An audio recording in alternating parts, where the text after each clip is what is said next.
Hello friends, welcome to my channel, a channel for learning simple coding. If you find this video to be helpful, please like, share and subscribe my channel. In this video for learning Dart, we are going to understand the difference between method scope and global scope of a variable. So here I am creating, I say 15 scope dot Dart.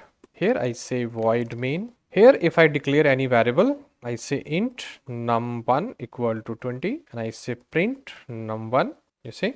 So this is called method scope because this variable is declaring inside a method main and it executing inside this. Remember that. And if I run this, I say dart run 15, you will see that it executing. Now if I create any variable outside this, I say int num2 and here I say 40. Remember that. And I declare this about this one, this main here.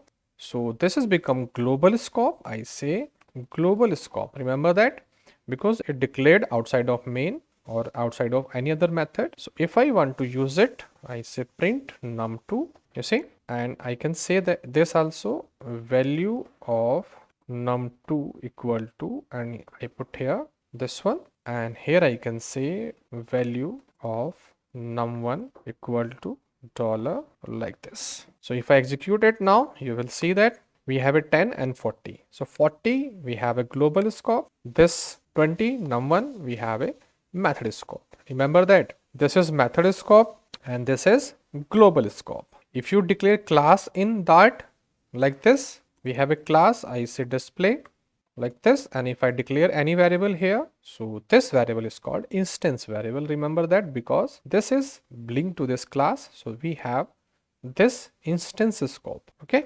local to this class.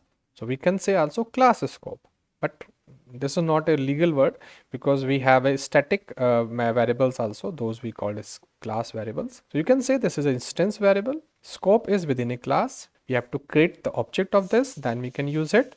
This is the method scope and this is the global scope because we are declaring outside of the method main. So this is globally declared, it's not declared under any method, so it just become global scope. So remember in Dart we have a three kinds of scope. This is instance variable, instance scope, method scope, and we have a global scope. Remember that we have a class variable also, we can say class scope, but that is a different concept of class, that's why I'm not talking about this. So basically we have two type, global and method, but we have a class also, so we can say it's an instance scope of this class. So that's all in this video. If you like it, please do subscribe. Thank you for watching this video.